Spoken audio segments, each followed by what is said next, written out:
Pourquoi est-ce que le film Chainsaw Man détruit littéralement le film Demon Slayer et de très très loin? Mais surtout, pourquoi lui, c'est un vrai film? Alors hier les gars, il y a Afro Roshi qui nous a posé cette question. J'ai une question à tous ceux qui ont dit que le film de Chainsaw Man était plus un film dans son format que le film de Demon Slayer.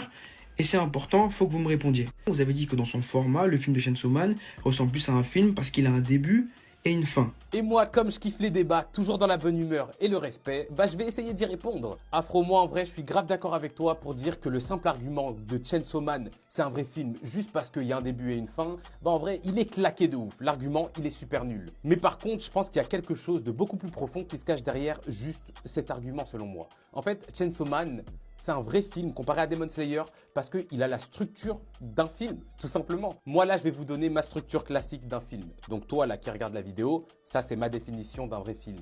Ça vaut ce que ça vaut. Si t'es pas content et que tu veux un truc officiel de cinéphile, tu vas voir Régé les gorillas et surtout tu me rends pas ouf. Donc pour moi, Geeky, un film, il y a le début, d'accord, donc qui est la mise en place, il y a de l'exposition. Donc ça nous permet tout simplement de nous montrer le quotidien des personnages. Donc on rentre tout simplement dans leur monde. Ensuite, va y avoir un élément déclencheur qui va venir bouleverser ce quotidien. Oh my god, comment on va faire? Il y a un méchant qui nous attaque ou quelque autre chose, on s'en fout. Mais en tout cas, ça vient foutre la merde. Ensuite, à cause de cet élément déclencheur-là, on va avoir de l'action. Donc typiquement, on va aller goumer le méchant. Et ensuite, du coup, on aura la fin du film. Soit les méchants ils gagnent, soit les gentils ils gagnent, bref.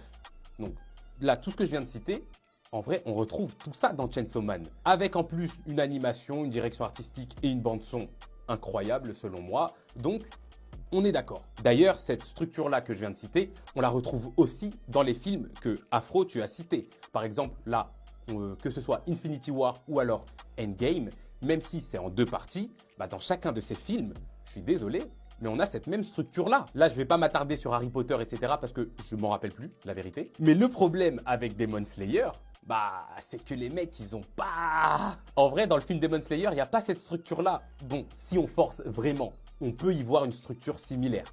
Mais il faut forcer de ouf et être un peu de mauvaise foi. En vrai, Demon Slayer, le film là qu'on a eu, La Forteresse de l'Infini partie 1, il commence directement avec la phase de combat. Toute la phase d'exposition, etc. Ça saute parce que c'est dans la saison précédente. Donc après, comme tu le dis bien, est-ce qu'ils auraient pu faire mieux avec le matériau d'origine qu'ils avaient? Peut-être pas. Même si en vrai, personnellement, je trouve que les 30 minutes de flashback d'Akaza sur les 30 dernières minutes du film, à la toute fin, je trouve que c'est super criminel. Mais vas-y, on va dire, peut-être qu'ils ont fait au mieux qu'ils pouvaient. Mais malheureusement, le mieux qu'ils ont pu faire, c'est moins bien que Chainsaw Man, le film. Pour moi, si on parle de film, et pour que je dise ça, moi, c'est une dinguerie monumentale. Parce que je suis pas fan de ouf de Chainsaw Man, en vrai de vrai, de base. Et je trouve que Demon Slayer, c'est mieux en tout point. Bref, je vais finir en disant que malgré tout, le film de Demon Slayer, il était tout simplement incroyable. On va pas refaire l'histoire, les gars. Il était tout simplement incroyable. C'est pas pour rien qu'il bat des records de ouf. Mais il était incroyable pour d'autres raisons. Pour moi, si on parle seulement de film, et on s'entend quand on parle de film, d'accord, honnêtement, je trouve ça plutôt logique que les gens disent que Chainsaw Man en tant que film, c'est un meilleur film. Bref, je ne sais pas si vous êtes d'accord ou non. Je ne sais pas, Afro, si tu es d'accord ou non, si j'ai répondu un petit peu à ta question. Et en fait, vas-y, dites-moi en commentaire si vous êtes d'accord. Afro, si tu passes par là, dis-moi aussi. Et vas-y les gars, à plus. Et abonne-toi aussi, c'est le compte secondaire, tu connais, on va reprendre les vidéos ici. Denji dit « Tout le monde veut le cœur de la tronçonneuse mais personne veut celui de Denji », ce n'est vraiment pas pour rien. Denji, en affirmant ça, nous montre une certaine souffrance. Car toutes les filles qui semblent être intéressées par lui ne font que jouer avec ses sentiments. Des sentiments qu'il a déjà du mal à accepter et à comprendre. Que ce soit Makima ou même Reze, Denji pensait vraiment trouver quelqu'un qui pourrait l'accepter lui. Au fait, avant de continuer la vidéo, pense à t'abonner si tu veux plus de vidéos de qualité sur Chainsaw Man. On est bientôt 20K, vous êtes des monstres. Mais ensuite, quand il sort cette phrase, on comprend l'importance de Pochita. Car oui, si Pochita est aussi important et que tout le monde le veut, c'est vraiment pas pour rien. Car déjà, l'une des facultés de Pochita, c'est de pouvoir manger les démons et les faire automatiquement disparaître de la réalité. Mais le plus important, c'est que l'existence même de Pochita est une menace pour les démons. Et c'est une des raisons de pourquoi Makima veut l'obtenir. Et Denji, certes, il gagne en puissance grâce à son démon tronçonneuse, mais il est chassé par tout le monde et constamment. Et lui, il n'a jamais souhaité ça. Lui, tout ce qu'il veut, c'est une vie normale, comme tout être humain. Donc, acceptons Denji pour ce qu'il est, et pas pour ce qu'il peut devenir.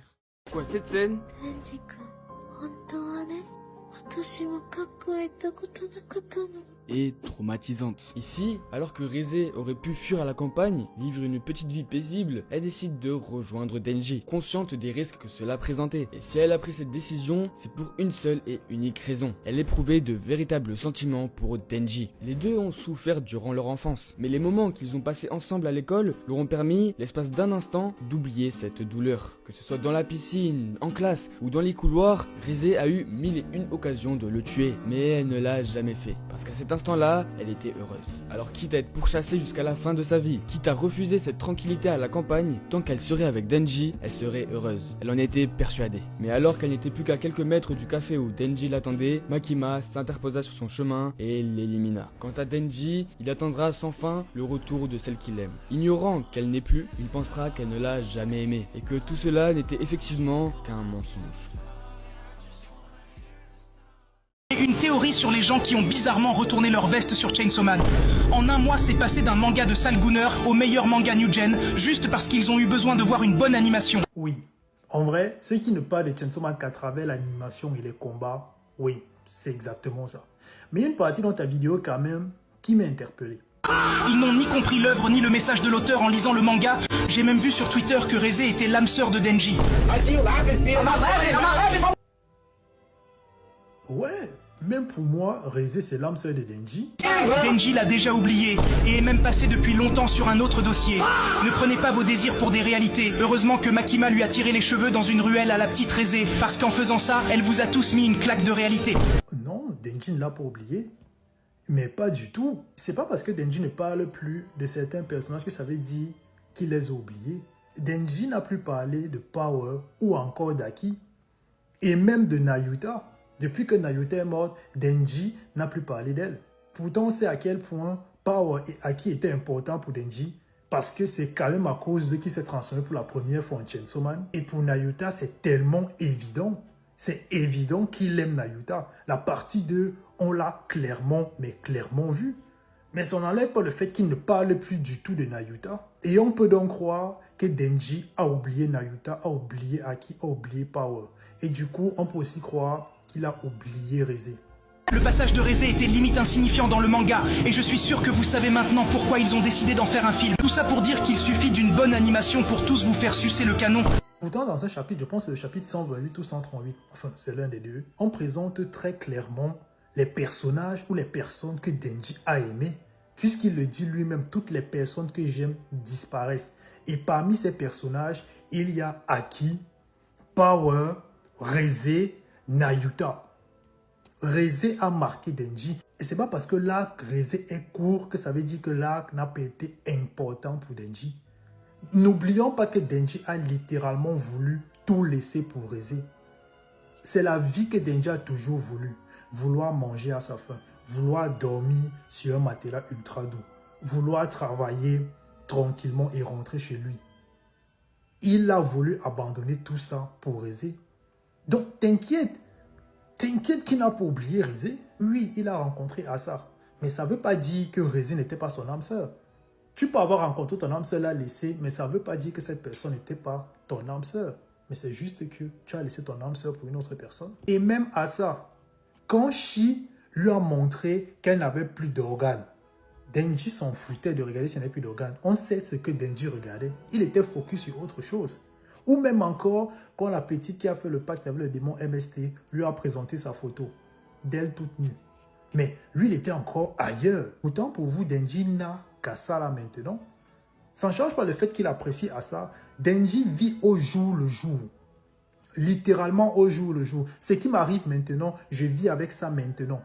Et j'essaie d'oublier tout ce qui s'est passé derrière. C'est tout. C'est exactement comme ça que Denji vit.